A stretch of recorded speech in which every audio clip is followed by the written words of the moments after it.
there's just no reason not to drive towards something in life.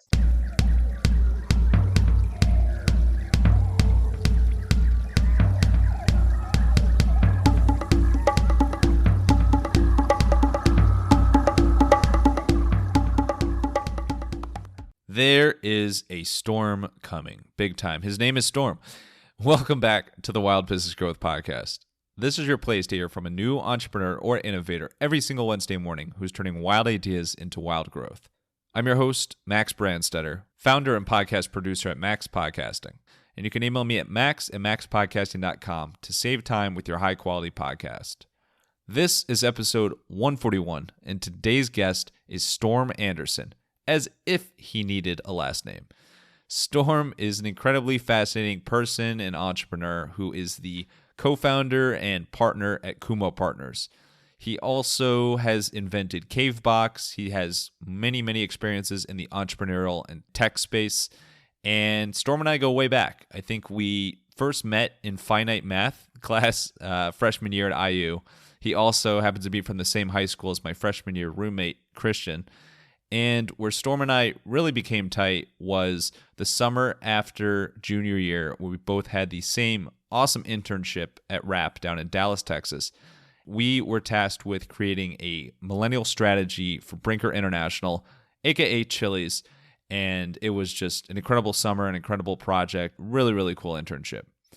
In this episode, we talk Chili's, no, just kidding. Storm's startup tips, which has a lot of S's in it. What exactly he and team do at Kumo Partners and making businesses more efficient, etc. And some classic spontaneous moments from the life of Storm. It is Storm, and he always brings the thunder and the lightning, and sometimes even hail. Enjoy the show. Alrighty, we are here with Storm Anderson, the partner, co-founder of Kumo Partners, one of my favorite buddies. We go way back. I kind of got stuck there in the word way, but Storm, this is so cool, so fun to reconnect. Thank you so much for joining. How you doing today? Hey, Max, I'm doing pretty awesome, man. It's super exciting to just be able to talk with you again. Yeah, catch up since, being in Dallas however many years ago. So yeah, I don't even know. It was like 3-4 decades ago, maybe. And we were just baby. No, but I want to start off with one of my favorite memories of you from Dallas, just to paint a little picture of who you are, what your personality is. It was some random night. We were having dinner and drinks kind of with our group of interns, the rappers, rap-ers. We were at some bar and there was a musician playing. He was playing guitar, just one guy, and he stopped to take a break. Kind of without hesitation, you saw the guitar sitting there by itself and an empty microphone, and you went up and asked the guy, "Hey, you mind if I play this for a little bit?" And we were all like, the rest of the interns were kind of like nervous and were like, "Oh, what's going on?" And you were just like, "No, I'll play it." And the guy's like, "Sure." And next thing we know, we look up and there you are. Storm is up there playing music on someone else's instrument and just playing the song Blackbird perfectly. And it was just blown. I just never seen kind of that initiative and somebody do that before. It was so cool. Where did that come from? That's hilarious that you could pull a memory that I haven't thought about in a long time. But I remember that bar and that moment very well. Yeah, man, it's always come just from the spontaneity side of it. I think that kind of ties and is probably a good way to talk about how I feel with creativity. It's almost a little bit of an ADD mixed with, hey, that looks like it's fun and cool to do. Why don't you just take a shot at it? Yeah, I've played guitar and music for so long, and maybe we had a drink or 2 or 3 at that point, and I figured, hey, why not? Let's play a little music, show you guys a little bit of what I can do. Yeah, it's amazing. I love that spontaneity desire. Sure, that's what we'll call it. It's I think it's a really great way to approach life, and different can create a lot of fun, a lot of adventures. Have you always been that way?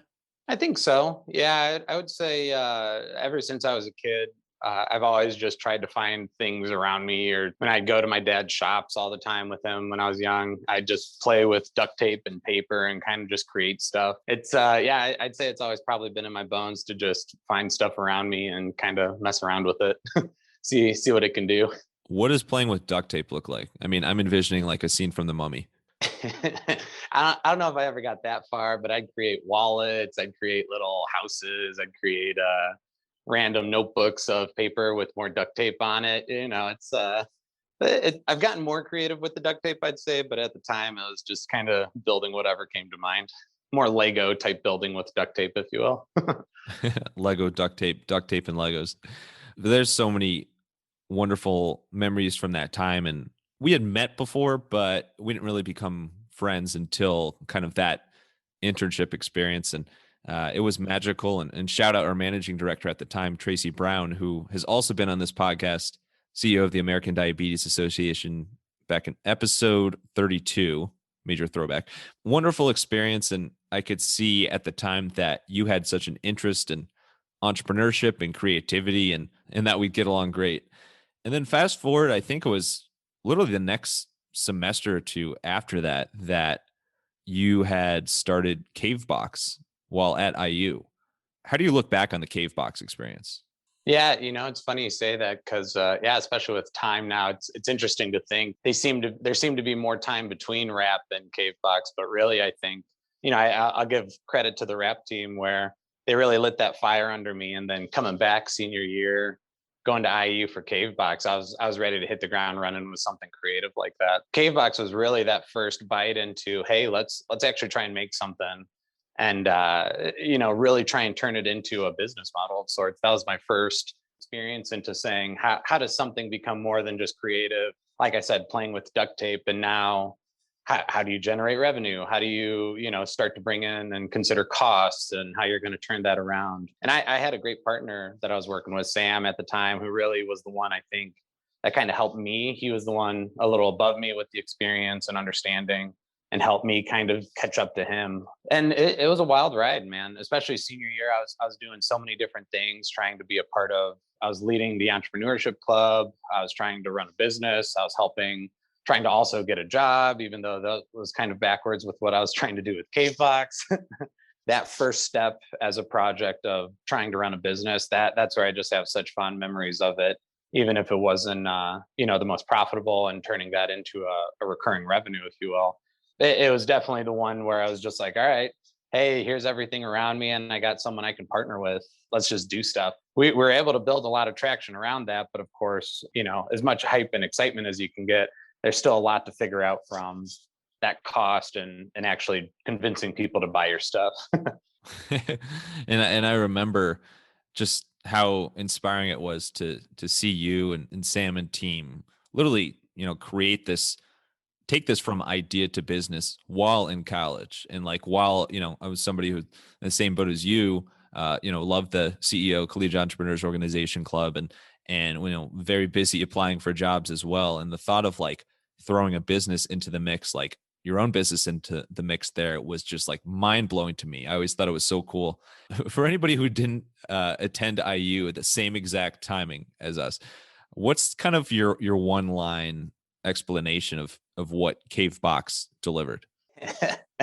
Yeah, I think it's got to be one of my favorite things to always bring up in class, but it was we keep men fresh in the man cave. which is a serious problem. No, it is very cool. And I remember when you signed up, you get a Cavebox of all sorts of different kind of, I don't know if you call them grooming or hygiene products for men, but it was a cool idea, and there was a lot of excitement around it. What ultimately was kind of the downfall or biggest challenge that kind of brought the man cave box to a stop? Yeah, that's a great question, and especially since then, I've thought about it so many different ways. As we kind of change our perspective and learn more, especially going and now having Kumo partners. I think one of the biggest things I've really noticed with the difference there, your hunger for selling, and how much that really takes, and how many conversations you really have to have with people to actually validate your selling process. I think at least for me, that was one part that I noticed. Maybe not, let's call it a failure, but learning point for me for sure, right? Was I definitely didn't put myself in front of enough people trying to sell the product. Maybe I was talking about the business, maybe I was talking about, all the excitement and energy around it. But when it comes down to it, that selling conversation is the most critical part of any idea's launch. And I can tell you right now, as much as that was a consumer product, and I should have been talking to hundreds of people about selling the consumer product, even though I'm in the more of the business, the B2B space now, I've talked to probably quadruple, maybe even 5 times the number of people about trying to sell my services now. And that's where I can tell I just never had that volume of conversation to really validate the idea. And I think that was where we had traction, but we really couldn't put together the whole selling conversation and then just triplicate how many times we're having that conversation with people. And I think that's where we just didn't generate enough revenue because of that. Yeah, I think that's a super strong point. The fact that you're quadrupling, quintupling what you were doing before, I think restates that point even more. If there's something you're working on and trying to get it out to the world, that sales part, the selling part is such a big factor of that. And you don't really realize it until you think you've done enough. And then, wait a second, we could do way, way, way more. I'm just going to get stuck on the word way again. Let's get to Kumo. Kumo Partners. Cool name to begin with. What does Kumo mean? Thank you. Well, so fun fact, since I learned Japanese for 6 years when I was younger, I've been trying to find business names that either use, Japanese or music or any other aspect of what I've learned. Kumo actually translates to cloud. And so since Office 365 is also Microsoft's kind of cloud offering, where it essentially translates to we're your cloud partners. Very cool. If you want, we could do the rest of this in Japanese. Only thing that would happen is I wouldn't understand any of it, and it would be very one-sided. Kumo. See, I'm speaking it. Yeah, there you go. But it's a cool name, and it's a really fun fit with it. It's neat that you kind of have had a desire to name a company something like this for so long.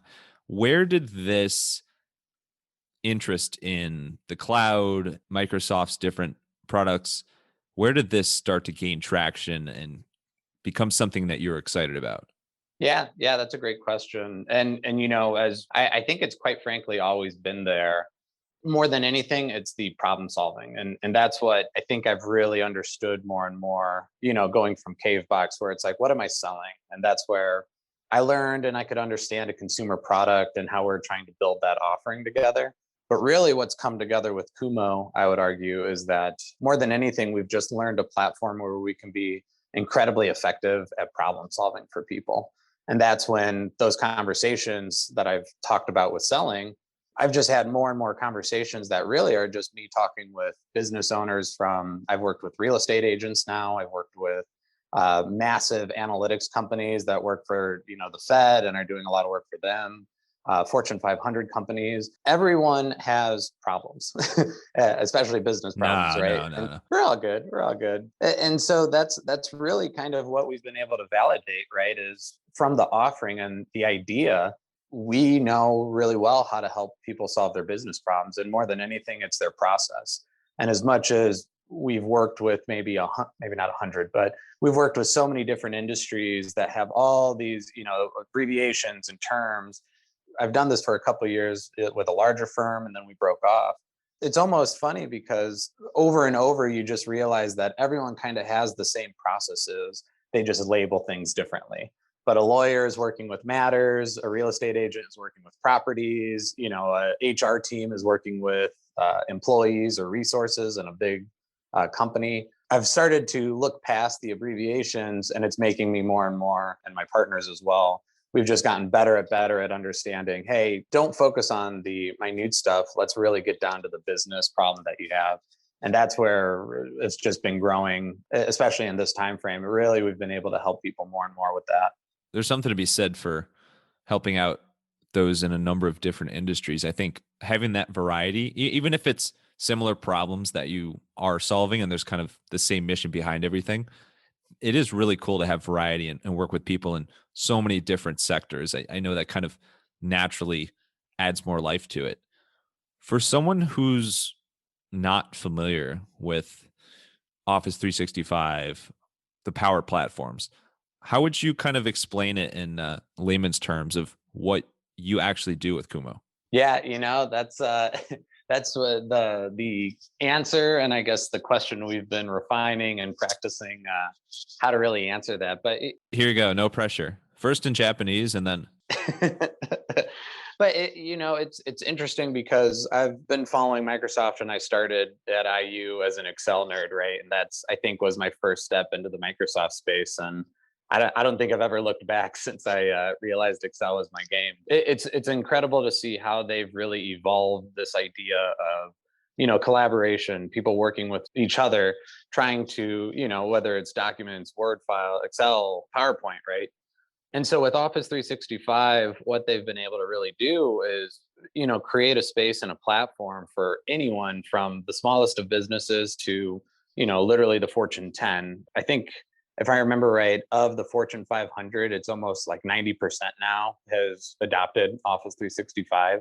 They're really, really slacking there. Yeah, exactly. That 10% they really got to work on. But and one might say monopoly and scream that kind of thing, but at the same time, just how well they've been able to perfect this tooling and technology. Half of our success is because the platform really is easy to build anything, whether it's simple things for how you interact. The simplest example we have is like the PTO approval process, right? I think I've built that thing 50 different times now for 50 different clients, and every single one of them has tinkered and tweaked it, to some degree or another. But yeah, I guess to try and summarize it, really, it's, there's two parts. Office 365 is where if you want to work on your Word documents, PowerPoint, like I was saying, that creates such an easy space, and the licensing for that is so affordable for even the smallest businesses. $5 a month, and you can do everything we do. And that just covers everything you would need to manage your business, which is pretty incredible. And so from the Power Platform, what that really enables, Kumo partners, my team, to do is really then build kind of this automation and different ways to optimize what you have and make it easier for you to kind of run your business processes on top of Office 365. And that's where, with everyone moving to, a lot of people went remote and didn't know how to keep those processes going, especially ones that were paper based, right? If they were so used to 40 years handing paper to each other to approve something, now they're on remote, they don't know how to do that. And we've been helping a lot of businesses try and understand how to convert those processes to something more virtual, and realistically simplifying them in the same way as well. So basically, this stuff can be really, really complicated. And what you guys do is make it simple. Yeah. It's as simple as that. Yeah. There's definitely an easier, more front end or, end user version of it people can use, which is great. But when it comes to, the more critical processes that's running someone's business, that's where we just, we really help them get it up there, get it running, and make sure it's running smoothly. Just get it up there. Just make something happen. Where did you first see validation that, you could build a business off of this? Yeah, that's interesting to think about, because I had been trying to do either web development. I graduated 6 years ago, and even when I was doing Cavebox, I was trying to do web development projects to, just kind of make some money on the side, live the whole gig economy lifestyle, if you will. While playing Beatles songs on your guitar. Yeah, exactly. If only I could make more money doing the Beatles songs, maybe this could be a little more exciting of a conversation. Oh, there's no hope, Storm. Yeah. But so I was always trying to do web, classic web development. That's even what we were doing, Max, right? I was like, okay, I love the web medium. I love building interfaces and designing how people interact with something. But the one thing I always noticed, especially while I was doing this on the side for, last 5-6 years with web development, there's such a additional time factor for creating something. Even if you're the best web developer in the West, there's still just time for standing up the website, standing up the hosting, standing up the back end, what you're going to do with the data structure. It's just time that was always what was beating me up, because I was finding myself, okay, I'll work 9 to 5 doing my other consulting, and then let me go do these web projects. But they would take, it was just killing my time. It wasn't really validating itself. I was just getting burnt out and frustrated, being like, okay, I thought this was where I was wanting to take this, and it's not really proving out to be, the most profitable. But when I started doing power platform projects on the side, I could realize that I could cut my time down almost a tenth of the time for some of these situations, get just as much value to the client, make them even happier because it's that much faster. And that's where I started noticing, wow, these are great to build. I enjoy it. It's very effective for the client. They're not paying for a website now that is, as things upgrade, right? In a year, I might have to come back and it's going to be an outdated piece of crap, if you will. That was gone, moving to the Power Platform and building Power Apps and Flow. Now it's called Power Automate. So I just noticed these side projects starting to pop up as the platform got more validated. And that's where I noticed, wow, these side projects are actually putting money in my pocket, making me feel good about what I'm doing. I definitely want to try and push this more and more. And that's where me and two of the business partners I have, John and Ethan, we just started talking about this as we've noticed it more. And it was like, man, these side projects are looking really nice. And eventually we found a big fish, if you will, to really try and help him and see how big we can go with it. And that's where, once that happened, we realized that, okay, we started a small avalanche. Now let's try and ride it to the bottom instead of just watching it take off, if you will. I am all for that. Was like 4 metaphors in one. I'm all for it.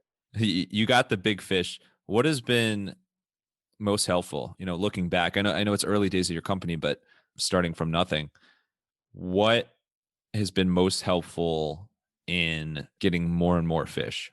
That is also a great question. You have a bunch Thank of you. great questions. You're just full of compliments. You know your platforms and you know your compliments. That's Storm in a nutshell. Yeah, that's what we always say. In a nutshell. I think I could split it into two parts. One, and my partners aren't next to me, but they'd get a little kick out of this. I think really having the partners, having John and Ethan and all three of us be able to work together. And, it helps that we knew each other before, but us having the three of us to really vet everything, to understand either from how we value ourselves to being able to just have someone else to bounce ideas off of. I think one of my favorite examples is, even though, those side projects I was loving, as much as I love the technology and I'm really more the nerd of the three of us, I was always the one that couldn't push the value of our rate up.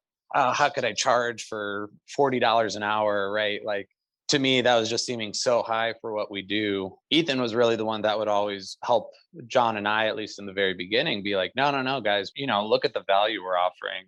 Look at how much these people appreciate what we're doing. When we would just then start challenging and say, okay, well, let's push the number up, right? And that's that whole selling validation part, which was, if we were charging only $40 an hour, I would not be sitting here with our own company. But because we've been able to talk to so many clients, make so many proposals and estimates, we've been able to push that number up almost triple of what I thought our value was. Wow. And that came out of the three of us not putting heads together in a bad way by any means. If anything, us being able to always check each other, and some of us having, more risk than the others, and some of us having more IT experience than the others. I think we really created a tripod, if you will, that our business is, at least our internal management of it, I think, is pretty sound. And I would say I really am thankful that, I have partners. As much as it can be stressful, having the partners and being able to have partners that you can just have honest conversations with almost every day. We all go into the office every day, Monday through Thursday, and that makes 1,000 times difference too. I think, to summarize, is, find people that are excited about an idea with you and meet up every day. The virtual does not work amazing. You can make it work, but if you really want to build something, you got to be in the same room with each other a lot. And I think that's what, really gave us the pivotal move to go on our own. I'm all for the tripod. Shout out Austin Powers, and, everyone in the greater Austin Powers universe. But that's so key. There's so much you can learn from others. And I'm when it comes to I enjoyed what you said about pricing or valuating yourself, Yeah. valuing, whatever the hell that word is. I'm the same way with pricing because I think you and I are a similar storm in that we're naturally like very nice people. And I think always, generous and willing to help out. And I think when you start your business and kind of start charging people, I mean, I've seen this myself. Often it's like you feel like you don't want to overcharge, but you're too hesitant. You're nowhere near as aggressive as you should be with pricing Yep. because you're not thinking of it from the value side. Your partners were really helpful in telling to you. So I think that's so common, especially for new entrepreneurs or like with a new company or new line of business to totally undervalue themselves. And obviously that's just not the way it should be. It's not a sustainable way. So I think that's really, really important insight you got. When you look back at your career and, even growing up or into college, like, there's examples of you being interested in entrepreneurship. You mentioned the Collegiate Entrepreneurs Organization CEO. I think you're like probably the only person that can say you were president of the CEO. But you had the interest in entrepreneurship. You started a business in college. You're running a business now, all sorts of different things in the innovation space. What would you tell yourself, as a kid who's about to go to college and kind of start that chapter of life? What would you tell yourself about the entrepreneurship space? In a crazy way, I would almost not do it any differently. I think really what I maybe would have said to myself a little bit earlier than I kind of did, because my freshman, sophomore year, I wasn't in, I only played on the ultimate frisbee team. I was hanging out with the dudes. I was having a blast, but I could tell that even though I was doing fine in school, it was more a lack of applying what I was learning in school that really kind of was just like, well, what am I here for? What am I doing? I know I love entrepreneurship, right? And I could tell you some funny stories of what some of my earlier businesses were, maybe not for this podcast, but I was really trying to find. I know I love Excel, and I was sitting there my sophomore year saying, I love Excel.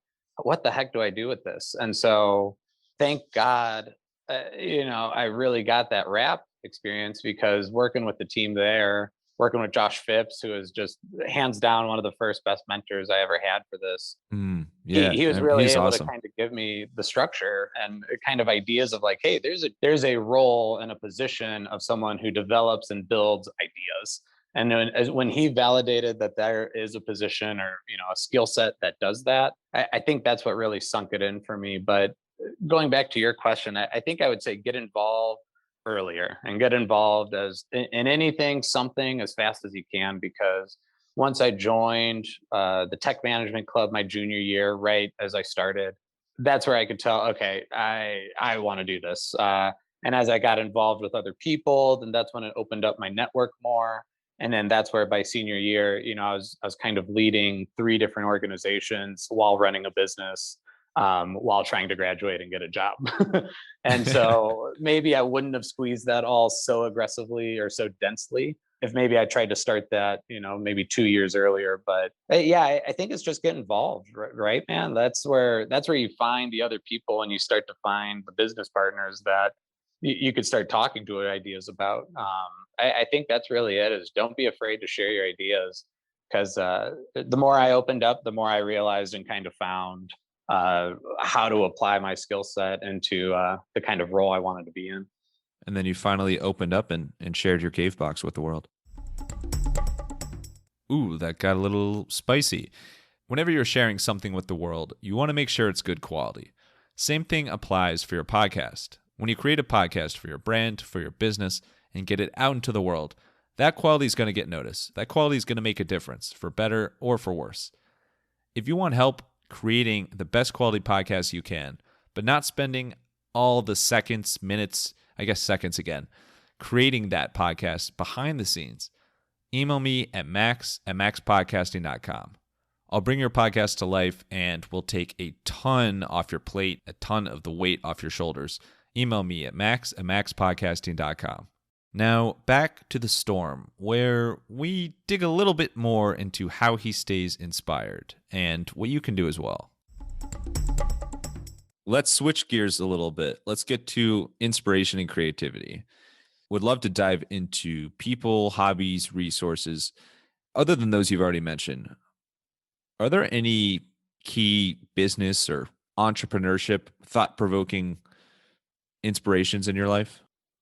Yeah, I'd say there's a few. Some are probably corny, but I'm probably saying this for making my partnership look better. But honestly, have following Microsoft's kind of vision, what Satya has been doing with Microsoft from the partner space, and just kind of looking at it from that view and seeing, a little bit of what it looked like for Google and partnering with them at my other firm and kind of partnering with the other tech platforms.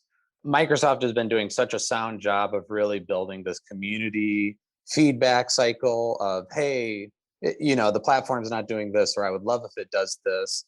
And they take that intake very seriously. And everything that the platform that I build on, right, Power Platform, Office 365 is growing on is based on prioritized valued input from its clients.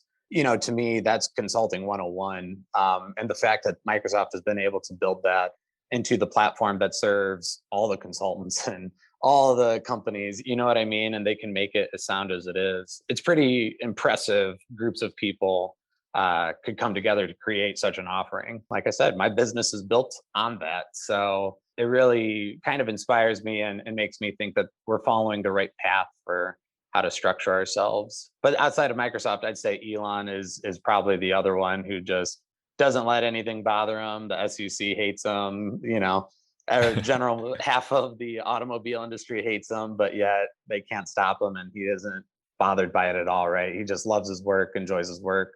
And to me, that's where it's like, yes, don't focus on the petty stuff. I get people might hate you for this, that, or the other, but he's a rock when it comes to what people want to try and say about him. He's not flinched. And I definitely look up to that as well. My two inspirations off the top of my head, at least. Yeah, very well. You're a wonderful partner, a wonderful supporter for Tesla. But yeah, that's two fantastic examples. Elon literally, is a rocket ship himself. I mean, who knows, what's going to transpire over the next few decades that come out of that guy's mind. It's unbelievable. Yeah. So what about hobbies? So you've kind of already mentioned on this call everything from duct tape creations to, interest in music, playing instruments, things like that. What are your favorite hobbies, overall when it comes to keeping your mind fresh and staying creative? Yeah, honestly, I mean, you kind of stole a little bit of my answer there, but it's really the music, man. Oh, damn it. That has been it's really been just kind of the driver of, I'd say, all my creativity, and maybe more. It's just been the first medium I ever used to kind of translate the larger energies, if you will, that drive us. Music has always been something I've always been able to use to kind of balance my head, get my flow back, if you will, when it comes to hard times and stuff like that. I'd say really music is kind of the foundation of everything for me. In flow, I remember in college, your flow, like your hair was out of this world. So it probably helped from that. It was a good fit from that perspective as well. What is it about music that kind of makes you feel fulfilled? It's probably something more intangible, but I'll certainly try and qualify it. It's something to do with just it's not this kind of podcast, but I've always looked at things as energy, right? Energy has really kind of always been my way of communicating how I feel or how things interact with each other, whether, people or things and people and items, what have you. But that's really where music has kind of just always been a way to help me either correct energy or build energy or kind of pivot my energy. Feeling down, that's where music can help me kind of really change my point of view or bring me around to maybe appreciating the perspective I'm kind of getting. Or if I'm going to a concert, right, that's where I can really just clear out the gunk of all the time and stress before that point. It's really that kind of resetter and kind of grand button of Storm. Okay, Storm, you want to feel better? Here, let's listen to some music. Or you want to have fun? All right, let's listen to some music. Let's play guitar or learn piano. So yeah, it's I've been trying to learn piano the last 3 years now. I took some lessons for a year and a half. So I've been playing that more. I've been producing music.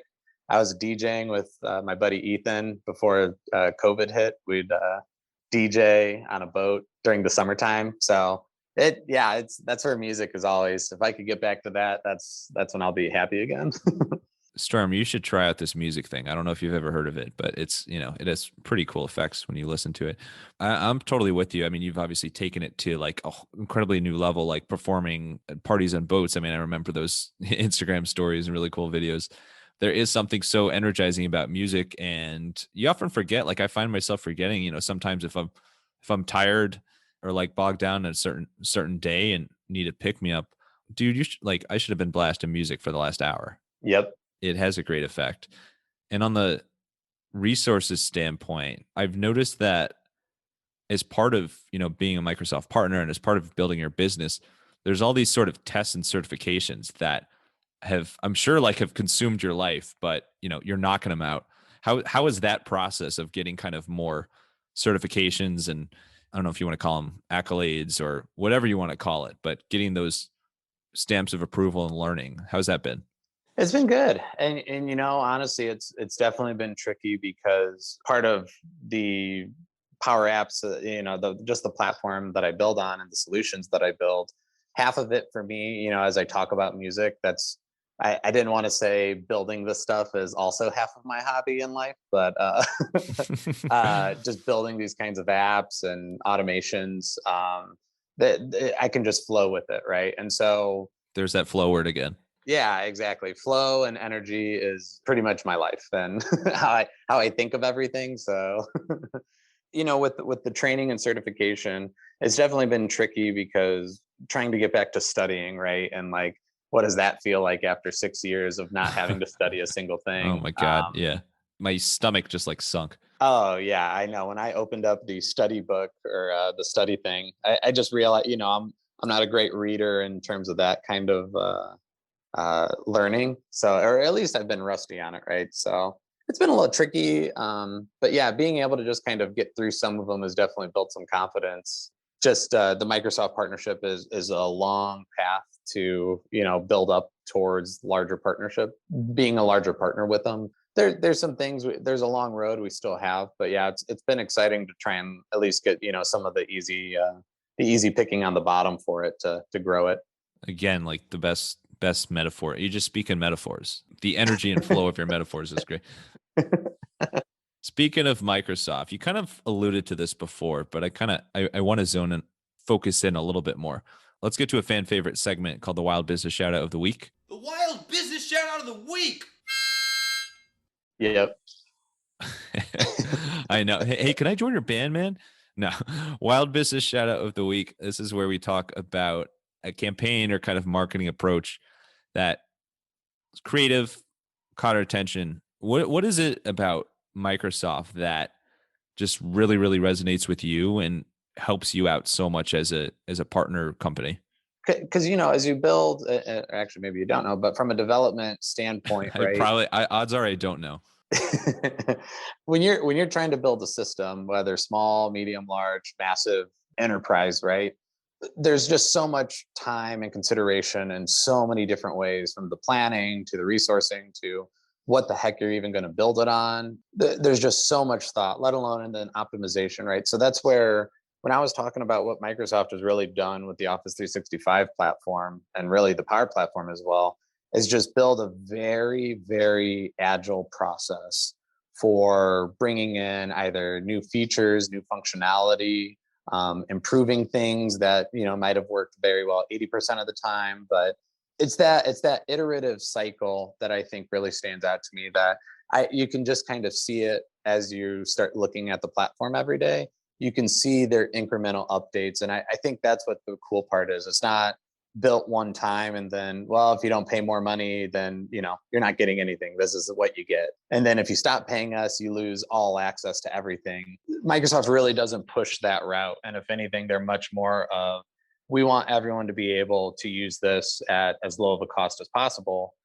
And of course, there's the upsells, right? And we help people understand the upsells. But I think it's really that core iterative fashion for working on anything, and the fact that they can do that for the whole platform we do it on, and then enable partners like us to also do our own incremental updates to, the solutions that are built on top of it.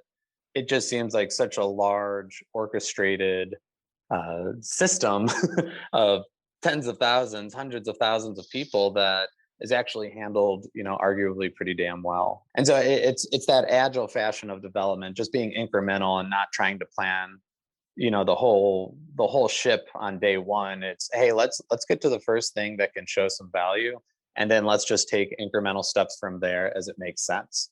And to me, that kind of reasoning being even a little bit identified in someone's development cycle, I think that just points towards success. I think so too. It kind of feels like they want to be successful as a company, which is Yeah, curious, maybe. huh? But also want to really empower partners like you and companies that really become such great advocates for them to have success in their own companies and help out other companies as well. It's kind of a lot of companies helping companies on companies when you think about it. But Yeah. that approach of agile innovation and kind of tinkering and working on things, adding things as you go, but also making it digestible, I think that's really strong. So it's great to hear how strong of a partner they are for you, and vice versa. Yeah, I'm hoping to get marketing credits for this, hopefully. So we'll see.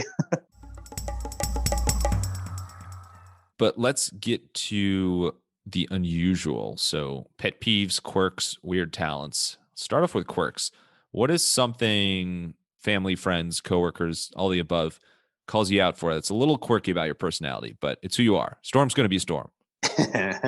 I think it's the back and forth between being very incredibly OCD when it comes to design things that some might say don't matter, but my eye just can't allow, kind of the visual dissonance, I'll call it. I've tried to be better and better at, working with my partners and being like, oh, hey, let me just adjust this a little bit, and not trying to be like, oh, that looks hideous, right? Like, Yeah, you can do something else for the next 15 minutes. yeah, just give me a little bit. Just give me a little bit of time in there. So I think that's one side that I've been trying to get better at, is I very minute OCD sometimes. But I think also on the other side of that, which is funny, is also that I can just be a very large, big, visionary dreamer kind of mindset. I'm an Aquarius, if that matters to anybody. But that's really just the other part of my personality, is just I love thinking massive, big, dreamy ideas, trying to bring those 2, 4, 5 year ideas back down to, well, what's today and tomorrow's things we need to do is also probably another one of the quirks I've been trying to work on. The age of Aquarius, just living the dream. Mm-hmm. How about pet peeves? What is your biggest pet peeve? It might come off snarky, but really just laziness. As hard and as much as going on in the world, and I understand people have a lot that they feel and are processing. And I'm not trying to invalidate feelings of distress and concern, but to me, laziness is just an absolute pet peeve of mine. Because if you're not trying to get into something, then what are you doing? And it doesn't have to be solving and creating Microsoft 2, right? Like, it's even just what you do with your day. You got to have some drive in your day. And if you don't have drive, if you're not trying to build drive, it just irks me. And therefore I say, fine, I'm going to go somewhere else. There's just no reason not to drive towards something in life. And you gotta always try and drive towards something. Otherwise you're just going to have a bad time. Shout out Drive by Incubus. I told you to get an Incubus reference in here. So here we are. There we go. Nice. Perfect. Squeezed it in. And then what about weird talents? I mean, we've discussed tons and tons of your weird talents. You're like, in weird in a good way, an endlessly talented person. What's another, it could be a party trick or just, something around the house, something that really isn't that important. It really doesn't make much difference, but you just have a knack for it. I'd say juggling is a random talent I picked There you up. go. I've been Japanese. Now I just think of it as a normal talent. Japanese and juggling. I think those could be weird enough. Maybe I'll stop there. Storm the Japanese juggler. Well, let's wrap up with some rapid fire Q&A. You ready for it? Let's do it. All right, let's get wild. I have a juggling challenge for you. No, I don't. Other than Blackbird, what is your favorite song to play on guitar? Ooh, I would say probably That's so hard. Drive, Incubus. Oh, oh man. Wow. I really just handed you a bone last section for that. You can't say Incubus, but what is the best concert you've ever been to? And you can't say the Beatles at Shea Stadium. I know you weren't at that.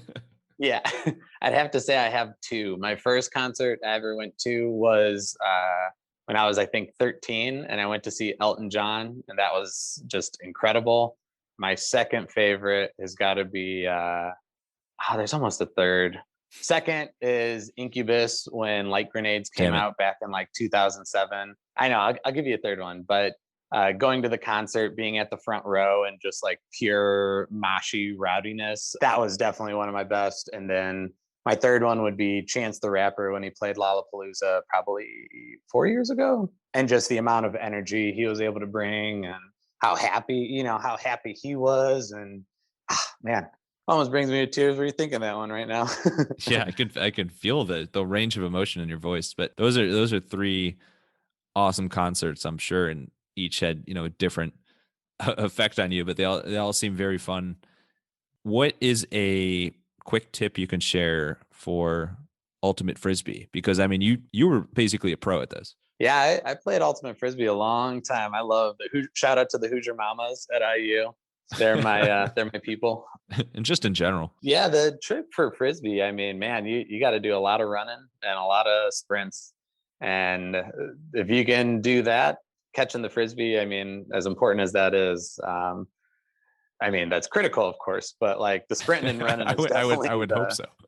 Yeah, going from soccer to ultimate was definitely a big help. Same thing with basketball to ultimate frisbee. I'd recommend anyone wanting or interested, definitely try and play some ultimate frisbee in your life. It's the ultimate frisbee, I guess. And then Nice. last one, what is the most spontaneous thing you've ever done? Okay, so this has been a good question. I think probably my most spontaneous is probably going to the entrepreneurship meeting or the CEO, the entrepreneurship club meeting at IU. And the group was pretty small. My junior year? There's only like 5 or 6 of us that kind of met up. And so I had been in the entrepreneurship club and the tech management club there, trying to, build up a little more, like I was saying, my junior year of network and what have you. And so we were sitting there, probably 6 of us, including Sam George, right, my cave box partner. We were sitting there and we're kind of just at a loss for what the heck to do because we just didn't know how to get this group any bigger than the 6 of us. And so we're kind of Joe Dennekamp, who was my professor at the time and who was leading that club. He was just like, hey, so we need a president. In a weird way, it doesn't sound like the craziest spontaneous thing in the world, but I think I just kind of in the moment said, I think I can do this. And that kind of triggered a whole range of events after that, which, yeah, with me being the president of the club my senior year and trying to get other companies in, and that kind of fueled me and Sam also running Cave Box more. That decision to just say, why not try and really commit to making this club something. I think that was probably one of my most spontaneous, really looking back.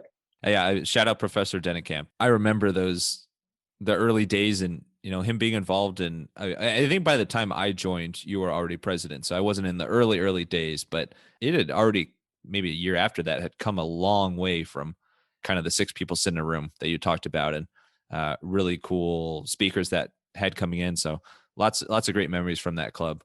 Storm, thank you so much. This has been wonderful and so fun reminiscing and also learning from you and hearing about your adventures and duct tape creations. Where is the best place for people to connect with you personally and also to connect and learn more about Kumo Partners? Yeah, I quite frankly hate Facebook and Twitter, so don't go there because I don't care about don't either contact of those. Storm. No, Yeah. I'm just kidding. But LinkedIn, definitely, I'm always, just watching and being aware of the different people I interact with there. Definitely can reach me out on LinkedIn. Can reach me out on, my personal email from the Kumo Partners website.